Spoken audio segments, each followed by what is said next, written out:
College করেছি, আমার principal মিলে করেছি, 3টে পুজো হয়েছিল, সেখানে সরস্বতী পুজো করতে দেওয়া হয় না ইত্যাদি। তো এগুলো তোলার কারণই হচ্ছে, এবং সেটা নিয়ে এখনো পর্যন্ত লড়ে যাচ্ছে ওরা। আজকে নাকি ওদের সাধুদের নিয়ে মিছিল করার কথা ছিল। এটা একটা ধর্মীয় ভাবে শ্বশুরে গিয়ে ভোট করা, কোনো উন্নয়ন নিয়ে কথা বলছে না কোনো জায়গা, ওই জায়গাটা। আর দ্বিতীয় যেটা উত্তরবঙ্গকে ভাগ করার যে ব্যাপারটা, সেটা হচ্ছে ওই একই ব্যাপার।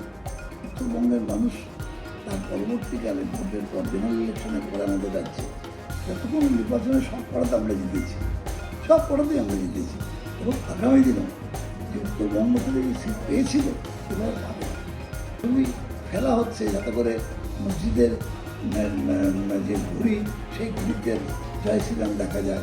এইসব কিন্তু কুৎসিত এবং মানে নেকেডলি ধর্মকে ব্যবহার করে রাজনীতি করার চেষ্টা করছেন, যাতে করে একটা যদি দাঙ্গা লেগে যায় তাহলে পোলারাইজ হবে, এই ওদের উদ্দেশ্য।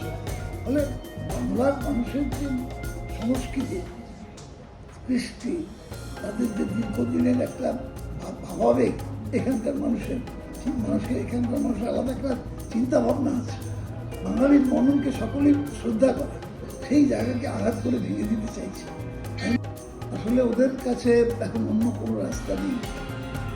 পশ্চিমবঙ্গের মুখ্যমন্ত্রী মমতা বন্দ্যোপাধ্যায়ের জনমুখী প্রকল্পগুলো মানুষকে এমনভাবে স্পর্শ করেছে যে সেখান থেকে বেরিয়ে ওরা জিতবার কোনো সম্ভাবনা ওদের নেই। তার জন্য দুটো রাস্তা ধরেছে।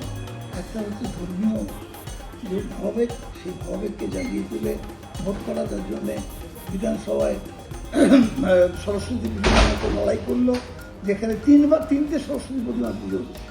আবার এই জিগিয়ে তোলার চেষ্টা করছে, বাংলাকে ভাগ হতে দেবো না, এটা আমাদের শপথ, কোনোভাবেই দেবো না। মমতা বন্দ্যোপাধ্যায় বারবার বলে দিয়েছেন, সেটা বাংলার মানুষ চায়ও না, উত্তরবঙ্গের মানুষ চায়ও না। এটা যে বলছেন না লোকাল মানুষের প্রতিনিধি হিসেবে বলছি, লোকাল মানুষ মানে বিজেপির লোকালই বলছে, বাইরে কেউ বলছে না।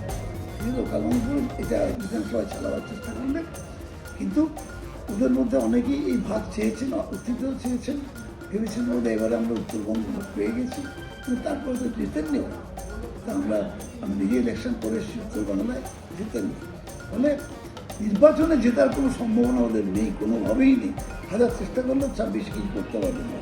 কিন্তু শেষ চেষ্টা করছে ওদের মোহন ভাগবত এসে পাড়ায় পাড়ায় মিটিং করে মানে ধর্মীয় উন্মাদনা সৃষ্টির চেষ্টা করছেন।